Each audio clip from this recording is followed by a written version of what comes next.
जय हिंद फ्रेंड, हिंदी और प्राइड में आप सभी का स्वागत है। जैसे कि हम यहाँ पे टीजीटी पीजीटी रिलेटेड जो भी प्रीवियस ईयर में क्वेश्चन आए हैं हिंदी साहित्य संबंधी उस पर डिस्कशन कर रहे हैं। और यहाँ पे भक्ति काल में जो आपका डिवीजन है, भक्ति काल में अगर देखें हम सगुण परंपरा भी पढ़ते हैं, निर्गुण परंपरा भी पढ़ते हैं। तो इसमें हम सगुण परंपरा के तहत इससे पूर्व हमने बात किया था। इससे पहले तो हमने निर्गुण परंपरा संत साहित्य को किया और सूफी काव्य से संबंधित जो है प्रश्न किस प्रकार आते हैं उन पे चर्चा की। आज जो हमारा विषय है वो राम भक्ति काव्य, यानी जो सगुण परंपरा है जिसमें कृष्ण भक्ति काव्य आता है, राम भक्ति काव्य आता है, तो उसमें राम भक्ति काव्य से किस प्रकार के प्रश्न आपके एग्जाम में आते हैं, आज उस पर चर्चा करने वाले हैं। तो यहाँ पे प्रश्न हम देखिए। सबसे पहले, स्वामी अग्रदास किस काव्य धारा के कवि हैं? तो जो स्वामी अग्रदास है, अग्रदास किस काव्यधारा के कवि हैं? तो यहाँ पे देखिए दिया गया निर्गुण संत काव्यधारा, प्रेमाश्रयी, कृष्ण भक्ति। तो सबसे पहले आपको नाम से पहचाना है कौन से कवि किस काव्यधारा के हैं। जैसे यहाँ पे कबीर भी दे सकता है, रैदास भी दे सकता है और पूछा जा सकता है कि वो किस काव्यधारा के कवि है। तो आपको नाम जो है बहुत अच्छे से कंठस्थ होना चाहिए, कौन किस वर्ग में, कौन से कवि किस वर्ग में आते हैं। तो यहाँ पे जो राम भक्ति काव्यधारा में स्वामी अग्रदास आते हैं, स्वामी अग्रदास जो है राम भक्ति काव्यधारा के तहत आते हैं। स्वामी अग्रदास जो है राम भक्ति शाखा के प्रमुख कवि थे। इनके बारे में अगर कहें तो इस शाखा के प्रमुख कवि राम भक्ति शाखा में अग्रदास हैं। अग्रदास के अलावा रामानंद, तुलसीदास, नाभादास। तो रामानंद, तुलसीदास, नाभादास, प्राणचंद्र चौहान, केशवदास आदि आते हैं। स्वामी अग्रदास कृष्णदास पैहारी के शिष्य थे। देखिए स्वामी अग्रदास के बारे में है कि ये स्वामी अग्रदास जो थे ये कृष्णदास पैहारी के ये शिष्य थे। तो यहाँ पे गुरु कौन हुए? कृष्णदास पैहारी गुरु हुए किसके? स्वामी अग्रदास के। इनकी रचनाएं क्या है? इनकी रचनाएं हितोपदेश, उखाड़ाम बावनी, ध्यान मंजरी, राम ध्यान मंजूरी तथा कुंडलियाँ। तो स्वामी अग्रदास राम भक्ति शाखा के प्रमुख कवि के रूप में जाने जाते हैं। इनके गुरु कौन थे? स्वामी अग्रदास के गुरु थे कृष्णदास पैहारी। रामानंद, तुलसीदास, नाभादास, प्राणचंद्र चौहान, केशवदास, ये सभी अन्य कवि जो है इस शाखा के तहत आते हैं। गोस्वामी जी के पिता का नाम क्या था? तो हम लोग गोस्वामी तुलसीदास के बारे में पढ़ते हैं, पीजीटी में आया था। तो देखिए जनश्रुति के अनुसार पे बात करें तो जो गोस्वामी जी हैं, गोस्वामी जी के पिता का नाम आत्माराम दुबे और माता का नाम हुलसी था। बाबा नरहरि दास ने इनका पालन पोषण किया, इनके ज्ञान भक्ति की शिक्षा दीक्षा भी दी। गोस्वामी जी का विवाह किसके साथ हुआ? तो दीन बंधु पाठक की कन्या थी रत्नावली, उनके साथ हुआ था। ये जो पंक्तियां हैं, गोद लिए हुलसी फिरे तुलसी सोसुत हो, ये पंक्ति इनमें से किस कवि की है? तो गोद लिए हुलसी फिरे तुलसी सोसुत हो, ये पंक्ति इनमें से किस कवि की है? तो ये है रहीम की। हिंदी अवतार पुरुषों के प्रति, हिंदी जो अवतार पुरुष है, हिंदी अवतार पुरुषों के प्रति रहीम दास जी बहुत आदर की भावना रखते थे। इसलिए तुलसीदास और रहीम जी के बीच परस्पर अवतारवाद पर भी चर्चा होती रहती थी। दोनों के बीच पत्र व्यवहार भी होता रहता था। एक समय एक ब्राह्मण अपनी कन्या के विवाह हेतु धन की याचना करने के लिए गोस्वामी तुलसीदास जी के पास वो आता है। उन्होंने दोहे की एक पंक्ति लिखकर उसके हाथ रहीम के पास भिजवा दिया। सुरती नरती नागती यह चाहत सब कोय।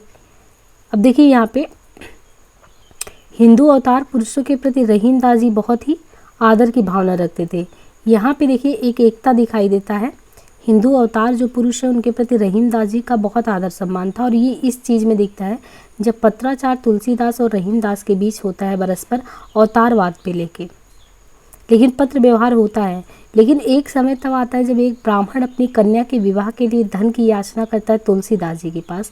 तो तुलसीदास जी तो ऐसा कुछ रखे नहीं रहते, लेकिन वो एक पत्र लिख देते हैं। पत्र में एक दोहा होता है, सुरती नरती नागती यह चाहत सब कोई, और इसको भिजवा देते हैं रहीम के पास। और रहीम ने ब्राह्मण को वांछित धन दिया और दोहे की पूर्ति कर उसे वापस तुलसीदास के पास भेज दिया, जो इस प्रकार था, गोद लिए हुलसी फिरे तुलसी सो सुत होए। इनमें सुरती नरती नागती यह चाहत सब कोय, गोद लिए हुलसी फिरे तुलसी सोसुत होए। अब यहाँ पे देखिए क्वेश्चन वापस से आया कि इस पंक्ति के लेखक कौन है? गोद लिए हुलसी फिरे। तो पूरी कहानी ही बता दी है इसके पीछे। रहीम दास जी ने इस पंक्ति को सुरती नरती में इसको कंप्लीट किया था। तुलसी की भक्ति का स्वरूप क्या था? दास्य, वात्सल्य, साख्य, मातृत्व। भक्ति कई प्रकार की होती है। सखी मान के भक्ति कर सकते हैं, दास भावना से कर सकते हैं, वात्सल्य प्रेम से कर सकते हैं, मातृ भक्ति, पितृ भक्ति। लेकिन यहाँ पे तुलसी की जो भक्ति थी अपने प्रभु के लिए, वो उनको दास से भाव से उत्प्रोत होकर भक्ति करते हैं। यही कारण है कि तुलसी राम के सम्मुख विनम्र रहे हैं हमेशा। दास से भावना थी, कभी सख्य भाव से नहीं करते, दास से भाव से करते थे। अवधी भाषा के सर्वाधिक लोकप्रिय महाकाव्य का नाम क्या है? तो अवधी भाषा में सबसे ज़्यादा लोकप्रिय कौन सा हुआ? रामचरितमानस। रामचरितमानस अवधी भाषा का सर्वाधिक लोकप्रिय महाकाव्य है। ये राम कथा पर आधारित है, जिसकी रचना काशी चित्रकूट। अब देखिए, ये जो रामचरितमानस है, कहीं एक जगह पे इसकी रचना नहीं हुई है, जिसकी रचना काशी, चित्रकूट और अयोध्या में हुई है। तो काशी में भी, चित्रकूट में भी और अयोध्या में भी। इसकी रचना संवत 1631 विक्रमी 1574, अगर ईस्वी में आता है तो 1574 ईस्वी, वरना 1631 विक्रमी संवत में तुलसीदास ने इसकी। और इसे पूर्ण करने में भी इनको काफ़ी समय लग गया। पूर्ण करने में इनको जो है 2 वर्ष 7 माह 26 दिन लगे हैं। रामचरितमानस दोहा चौपाई शैली में, तो ये भी क्वेश्चन आता है कौन सी शैली में लिखा गया है। रामचरितमानस दोहा चौपाई शैली में लिखा गया महाकाव्य है, जिसमें कुल 7 कांड है। इन 7 कांडों के क्रम से क्वेश्चन आता है। देखिए, सबसे पहले बाल्यावस्था का कांड रहा होगा, है ना, राम जी का। फिर उनको अयोध्या गमन होना पड़ता है, तो बाल कांड के बाद अयोध्या जाते हैं, और फिर बचपन तो उनका अयोध्या में बीतता है, तो बाल कांड, अयोध्या कांड। इसके बाद उनको जंगल जाना पड़ता है, कानन यानी अरण्य कांड, वहाँ पे किष्किंधा कांड होता है। फिर इसके बाद जो सुंदर कांड है, फिर लंका कांड है, उत्तर कांड है। तो उत्तर कांड सबसे बाद में आता है, बाल कांड सबसे पहले आता है। कुल 7 कांड है, दोहा चौपाई में है। बाल कांड, अयोध्या कांड, अरण्य कांड, किष्किंधा कांड, सुंदर कांड, लंका कांड, उत्तर कांड। रामचरितमानस किस भाषा में लिखी गई रचना है? तो रामचरितमानस के बारे में बताएं तो यह अवधी में लिखा गया है। राम कथा पर आधारित तुलसीदास के महाकाव्य का क्या नाम है? तो रामचरितमानस उसको कहते हैं। रामचरितमानस की भाषा कैसी है? तो अवधी में लिखा गया है ये। गोस्वामी तुलसीदास ने रामचरितमानस की रचना किस संवत में की थी? तो यहाँ पे देखिए किस संवत में उन्होंने किया था। तो अभी हमने देखा था 1574 अगर ईस्वी में देखें, और संवत 1631, तो ये भी समय है। देखिए टीजीटी में पूछा गया है, संवत जो है क्या रहा है रामचरितमानस का? 1631 रहा है। रामचरितमानस में कुल कितने कांड है? तो कुल 7 कांड है। रामचरितमानस में कुल कितने कांड है? वापस वही टीजीटी में आया है, तो कुल 7 कांड है। रामचरितमानस में बीभत्स रस का प्रयोग किन कांडों में मिलता है? तो यहाँ पे आपको जो बीभत्स रस का प्रयोग मिलता है वो किन कांड में मिलता है? तो एक अरण्य कांड है और लंका कांड। बीभत्स मतलब कि एक तरीके से आपके अंदर ना भयानक स्थिति लेके आए, विभत्स इस तरीके से है। तो रामचरितमानस का जो अरण्य कांड है, अरण्य कांड में करुण तथा विभत्स, एवं जो लंका कांड है, लंका कांड में वीर भयानक विभत्स रस का प्रयोग मिलता है। तो अरण्य कांड में आपको करुण भी मिलेगा और विभत्स भी मिलेगा, लेकिन लंका कांड में इतना भयावह स्थिति होती है, वहाँ पे वीरता भी दिखाई देता है और विभत्स रस भी दिखता है। इनमें से कौन सा महाकाव्य अवधी में लिखा गया है? प्रिय प्रवास, रामचरितमानस, रामचंद्रिका, साकेत। तो रामचरितमानस जो है ये अवधी भाषा में लिखा गया महाकाव्य है। प्रिय प्रवास तथा साकेत, रामचरितमानस तो अवधी में हो गया। प्रिय प्रवास तथा साकेत जो है, ये प्रिय प्रवास और साकेत एक खड़ी बोली के महाकाव्य है तो प्रिय प्रवास भी और साकेत भी दोनों ही महाकाव्य, लेकिन ये खड़ी बोली में है। जबकि जो रामचंद्रिका है, रामचंद्रिका की रचना ब्रजभाषा में हुई। तो ज़्यादातर इस तरीके से प्रश्न पूछे जाते हैं कौन सा किस लैंग्वेज में लिखा गया है।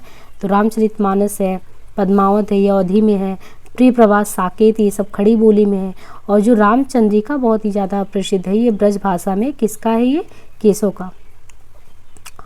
इनमें छंदों एवं अलंकारों का वर्णन है। यहाँ पे है कि अर्थ न धर्म न कोय, यहाँ पे अर्थ न धर्म न काम रुचि, गति न चाहु निर्वाण, जन्म जन्म रति राम पद यह बरदानु न आन। अर्थ न धर्म न काम रुचि, गति न चाहु निर्वाण, जन्म जन्म रति राम पद यह वरदानु न आन। रामचरितमानस में यह कांक्षा निम्नलिखित में से किसकी है? भरत, सुग्रीव, सबरी, हनुमान। उपयुक्त पंक्तियां जो है ये तुलसीदास कृत रामचरितमानस के अयोध्या कांड से उद्धृत है। इन पंक्तियों के माध्यम से भरत कहते हैं कि मुझे ना अर्थ की रुचि है, ना धर्म की, ना काम की, और ना मैं मोक्ष ही चाहता हूँ। ये तुलसीदास कृत रामचरितमानस के अयोध्या कांड में कहा गया है कि इन पंक्तियों के माध्यम से भरत खुद कहते हैं कि ना मुझे अर्थ की रुचि इच्छा है, ना धर्म की, ना काम की, और ना मैं मोक्ष ही चाहता हूँ। जन्म जन्म में मेरा श्री राम जी के चरणों में प्रेम हो, बस यही वरदान मांगता हूँ, दूसरा कुछ नहीं। अवधी एवं ब्रज भाषा दोनों में रचना करने वाले कवि कौन है? तो अवधी और ब्रज भाषा दोनों में रचना करने वाले कवि कौन है? तुलसीदास। अवधी और ब्रज भाषा दोनों में रचना करने वाले कवि गोस्वामी तुलसीदास हैं। उन्हें हिंदी का जातीय कवि कहा जाता है। उन्होंने हिंदी क्षेत्र के मध्यकाल में प्रचलित दोनों काव्य भाषाओं में ब्रज भाषा और अवधी में समान अधिकार से रचना की है। यहाँ पे अवधी हो या ब्रज भाषा, दोनों में ही रचना किया किसने? तुलसीदास ने। तो ऐसा नहीं है तुलसीदास की प्रसिद्धि का आधार रामचरितमानस है तो उन्होंने अवधी भाषा में ही सब कुछ लिखा है। उन्होंने लेखनी अपनी ब्रज भाषा में भी चलाई है और अवधी में भी चलाया है। उन्हें हिंदी का जाति कवि भी कहा जाता है। उन्होंने हिंदी क्षेत्र के मध्यकाल में प्रचलित दोनों काव्य भाषाओं में ब्रज भाषा और अवधी में समान अधिकार हासिल किया है। तुलसी ने गीतावली, कवितावली आदि में मुक्तक में कथा कही है। तो मुक्तक और प्रबंधात्मक दोनों ही रचनाएं की हैं। तुलसीदास द्वारा रचित 12 ग्रंथ प्रमाणिक माने जाते हैं, जिनमें वैराग्य संदीपनी, रामलला नहचूर, रामाज्ञा प्रश्न, बरवे रामायण, जानकी मंगल, श्री कृष्ण गीतावली, पार्वती मंगल, गीतावली, दोहावली, कवितावली, विनय पत्रिका, रामचरितमानस। तो टोटल कितने हैं? 12 ग्रंथ हैं। 12 ग्रंथ में वैराग्य संदीपनी, रामलला नहचूर, रामाज्ञा प्रश्न, बरवे रामायण, जानकी मंगल, श्री कृष्ण, पार्वती, गीतावली और ये जो रामाज्ञा प्रश्न है, इनमें रामाज्ञा प्रश्न में कुल 7 सर्ग है। प्रत्येक सर्ग में 7 कोष्ठक है और प्रत्येक कोष्ठक में 7 दोहे हैं। तो ये रामाज्ञा प्रश्न के संदर्भ में कहा गया है। तुलसीदास ने रामाज्ञा प्रश्न की रचना मात्र 6 घंटे में की है। तो ये भी रामाज्ञा प्रश्न जो है, रामाज्ञा प्रश्न की रचना जो है तुलसीदास ने कितने घंटे में? मात्र 6 घंटे में इसको कंप्लीट की है। निम्नलिखित में से कौन सी रचना तुलसीदास की नहीं है? रामचंद्रिका, गीतावली, कवितावली, विनय पत्रिका। तो रामचंद्रिका जो है इनके द्वारा नहीं, वो केशवदास के द्वारा है। इनमें से कौन सी रचना तुलसीदास की नहीं है? रामचरितमानस, गीतावली, साकेत, कवितावली। तो हमने बात की साकेत जो है वो इनके द्वारा नहीं है। साकेत खड़ी बोली में है।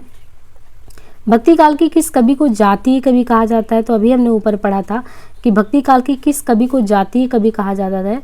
तो जातीय कवि ये तुलसीदास को कहा जाता है। भक्ति काल के कवि हैं तुलसीदास और तुलसीदास को जातीय कवि कहा जाता है। वैराग्य संदीपनी किस कवि की रचना है? तो इनमें से वैराग्य जो संदीपनी है, वैराग्य संदीपनी ये किस कवि की रचना है?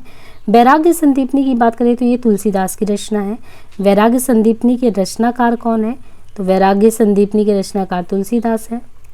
इनमें से कौन सा कथन सही नहीं है, असत्य है? ज्ञानाश्रयी शाखा के कवि निराकार की उपासना करते हैं। कबीर संत कवि हैं। प्रभु जी तुम चंदन हम पानी, रैदास की पंक्ति है। संत तुलसीदास ज्ञानाश्रयी शाखा के कवि हैं। तो ये देखिए यहाँ पे दिया है संत तुलसीदास ज्ञानाश्रयी शाखा के कवि हैं। तो ये कैसे हो सकता है? हमने 2 शाखाओं की बात की थी। तो जो ज्ञानाश्रयी शाखा है, ज्ञानाश्रयी शाखा प्रेमाश्रयी शाखा में आप देखेंगे तो ज्ञान में कबीर का आता है, प्रेमाश्रयी शाखा में जायसी आते हैं और ये दोनों ही लोग निर्गुण संत काव्यधारा के तहत आते हैं। और जो सगुण परंपरा है, सगुण परंपरा में एक रामाश्रयी शाखा आता है, एक कृष्णाश्रयी शाखा आता है और रामाश्रयी शाखा के तहत आते हैं संत तुलसीदास। बाकी अन्य जो पंक्तियाँ हैं कि ज्ञानाश्रयी शाखा के कवि निराकार की उपासना करते हैं तो सही है। आप कबीर, रैदास सभी को उठा के देखिए तो सभी लोग जो है निर्गुण निराकार इसकी कल्पना करते हैं, उन्हीं की प्रार्थना करते हैं और कबीर तो संत कवि हैं ही। और प्रभु जी तुम चंदन हम पानी बहुत ही प्रसिद्ध पंक्ति है, ये पंक्ति रैदास जी की है। तो ज्ञानाश्रयी शाखा के कवि निराकार की उपासना करते हैं, कबीर संत कवि हैं। प्रभु जी तुम चंदन हम पानी रैदास की पंक्ति है। संत तुलसीदास रामाश्रयी शाखा के कवि हैं। अतः स्पष्ट है कि विकल्प डी जो है वो असत्य है। भक्ति काल की रामाश्रयी शाखा के निम्न में से कौन से कवि हैं? तो भक्ति काल की रामाश्रयी शाखा के निम्न में से कौन से कवि हैं? तो तुलसीदास है। निम्नलिखित विकल्पों में से जो राम भक्ति काव्य की विशेषता नहीं है उसे छांटिए। तो इनमें से कौन सा ऐसा है जो राम भक्ति की काव्य की विशेषता नहीं, उसको छांटना है। विष्णु के अवतार रूप में राम का वर्णन, लोक मंगल एवं समन्वय भावना का प्रतिपादन, असत पर सद्वृत्तियों की विजय, कृष्ण की विविध लीलाओं का गायन। तो यहाँ पे निम्नलिखित विकल्पों में से जो राम भक्ति काव्य की विशेषता नहीं है उसको हमें छांटना है। तो यहाँ पे देखिए राम काव्य की विशेषता नहीं है, तो विष्णु के अवतार रूप में राम का वर्णन, लोक मंगल एवं समन्वय भावना का प्रतिपादन, असत पर सद्वृत्तियों की विजय, ये सभी हैं। लेकिन यहाँ पे कृष्ण की विविध लीलाओं का गायन नहीं होता, क्योंकि उसके लिए हम अभी कृष्णाश्रयी शाखा से संबंधित क्वेश्चन करेंगे, उस पे आएगा। तो कृष्ण की विविध लीलाओं का जो वर्णन है उसका गायन राम भक्ति काव्य की विशेषता नहीं है, बल्कि वो कृष्ण भक्ति काव्य की विशेषता है, शेष राम भक्ति काव्य की विशेषता है। तुलसीदास कृत विनय पत्रिका, तुलसीदास के द्वारा जो विनय पत्रिका रचा गया है, विनय पत्रिका के संदर्भ में बात करें तो तुलसीदास कृत विनय पत्रिका ब्रज भाषा में है। गोस्वामी तुलसीदास द्वारा रचित विनय पत्रिका की रचना ब्रज भाषा में है। इसमें स्वामी की सेवा में करुणतम शब्दों में अपनी दीनता का निवेदन किया गया है। विनय पत्रिका का अर्थ है अर्जी प्रस्तुत की है। इसमें दरबारी शिष्टाचार का पूर्ण निर्वहन हुआ है। विनय पत्रिका की भाषा क्या है? विनय पत्रिका की भाषा की बात करें तो विनय पत्रिका ब्रज भाषा है, यानी विनय पत्रिका जो लिखा गया वो ब्रज भाषा में है। विनय पत्रिका की भाषा कैसी है? तो ब्रज भाषा में विनय पत्रिका लिखा गया है। विनय पत्रिका नामक ग्रंथ की रचना की है, किसने की है? तो विनय पत्रिका की जो नामक रचना की है गोस्वामी तुलसीदास जी ने की है। कृष्ण गीतावली, कृष्ण गीतावली ग्रंथ के रचनाकार हैं, कृष्ण गीतावली के रचनाकार हैं जो तुलसीदास। कृष्ण गीतावली जो है ये गोस्वामी तुलसीदास का ब्रज भाषा में रचित अत्यंत मधुर व रसमय गीत काव्य है। कृष्ण गीतावली गोस्वामी तुलसीदास का ब्रज भाषा में रचित अत्यंत मधुर व रसमय गीत काव्य है। इसमें कृष्ण की बाल्यावस्था और गोप उद्धव संवाद के प्रसंग कवित्व शैली में है। कृष्ण गीतावली में कुल 61 पद हैं, इसके कुछ पद सूर सागर में भी पाए जाते हैं। कृष्ण गीतावली नामक काव्य ग्रंथ के रचयिता हैं, तो जो कृष्ण गीतावली है, कृष्ण गीतावली नामक काव्य ग्रंथ के रचयिता कौन है? तो यहाँ पे तुलसीदास कृष्ण गीतावली के रचनाकार हैं। जो कृष्ण गीतावली है, कृष्ण गीतावली के रचनाकार कौन है? तुलसी हैं। कृष्ण गीतावली के रचनाकार तुलसी हैं। कृष्ण गीतावली नामक काव्य कृति के रचनाकार कौन है? तो यहाँ पे देखिए जो कृष्ण गीतावली नामक काव्य कृति के रचनाकार तुलसी हैं।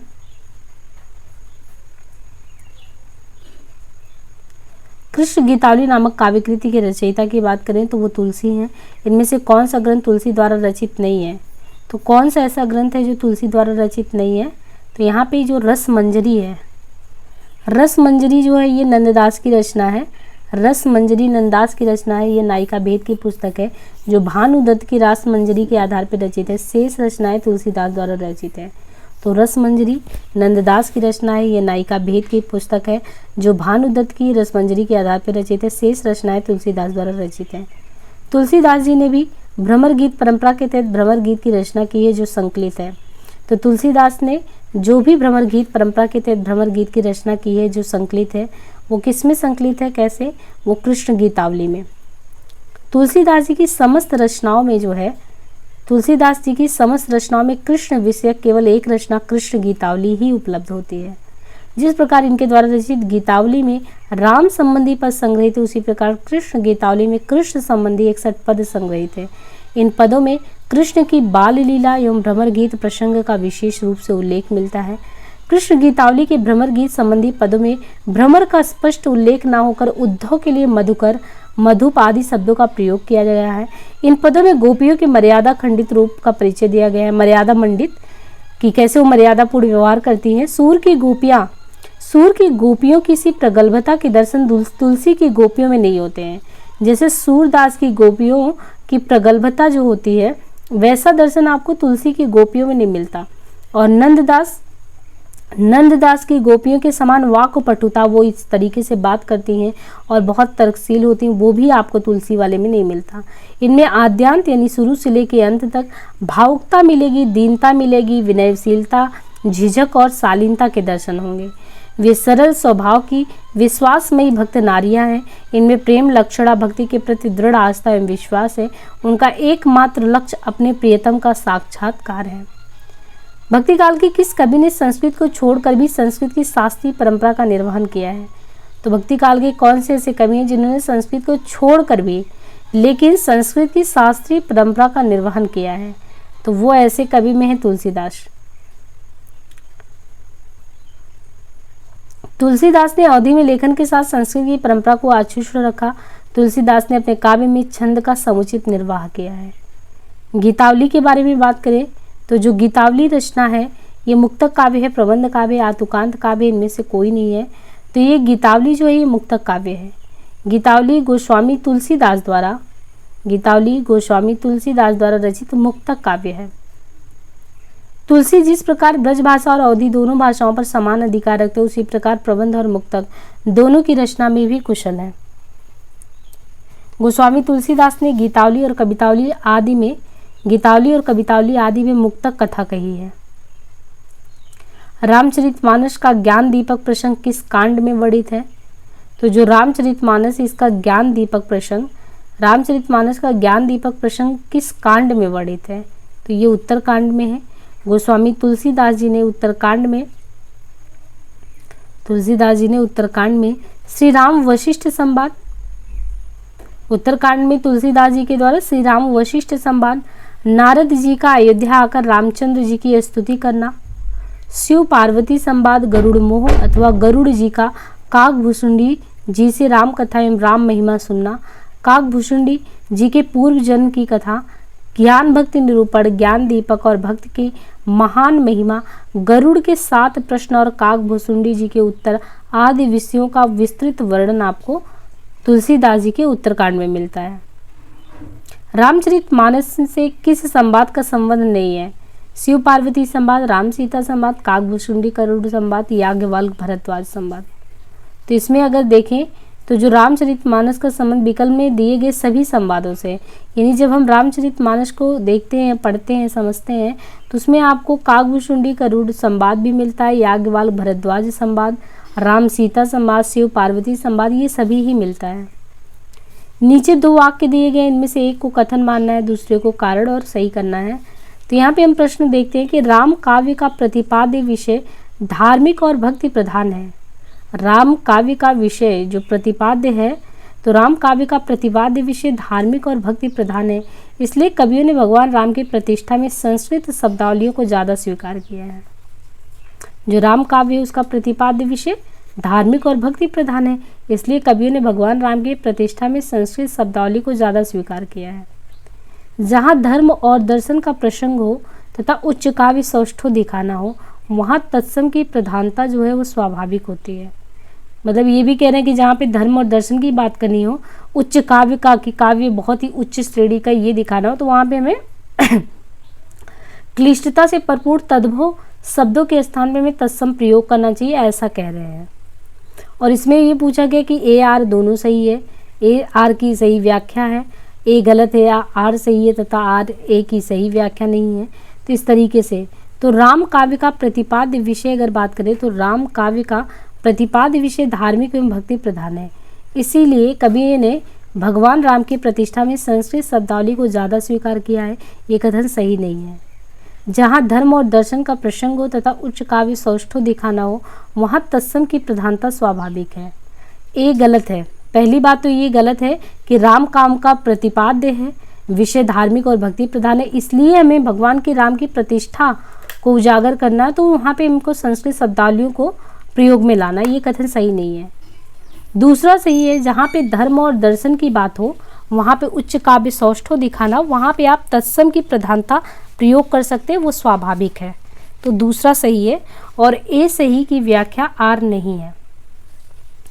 इस तरीके से राम काव्य से संबंधित जितने प्रकार के प्रश्न बनते हैं, तो जितने भी बने टीजीटी पीजीटी में, आप यहाँ पे देखिए दिल्ली केंद्रीय विद्यालय पीजीटी में आया हुआ है, तो किस तरीके से रामचरितमानस से बहुत ही इम्पोर्टेंट हो जाता है आपका जब आप राम शाखा की बात करते हैं, रामाश्रयी शाखा की, तो उसमें रामचरितमानस, फिर उसमें कितने कांड विभक्त हैं, उन कांडों से किस प्रकार के प्रश्न बन सकते हैं, कांडों में किस प्रकार के संवाद है ना, और तुलसीदास जी के बारे में थोड़ी गहनता से, और फिर राम भक्ति काव्य धारा के तहत कौन कौन से कवि आते हैं, इन सारे जो मुद्दे हैं उन पे आपको बहुत अच्छे से गहन अध्ययन करना चाहिए। किस प्रकार के प्रश्न बनते हैं तो उस पर हमने ये टॉपिक का डिस्कशन कर लिया है, और उम्मीद है कि इससे आपको बहुत ज़्यादा लाभ हो रहा होगा कि किस प्रकार के प्रश्न आते हैं, हमें क्या रटना चाहिए।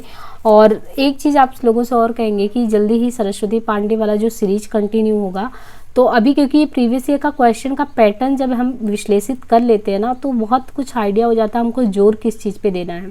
जैसे मान लीजिए हमने कहा कि तुलसीदास ने प्रमाणिक 12 ग्रंथ लिखे, तो उसमें से ये पूछा जा सकता है कि ब्रजभाषा के तहत कौन कौन से ग्रंथ आते हैं, कौन कौन से ग्रंथ जो है अवधि के तहत आते हैं, है ना।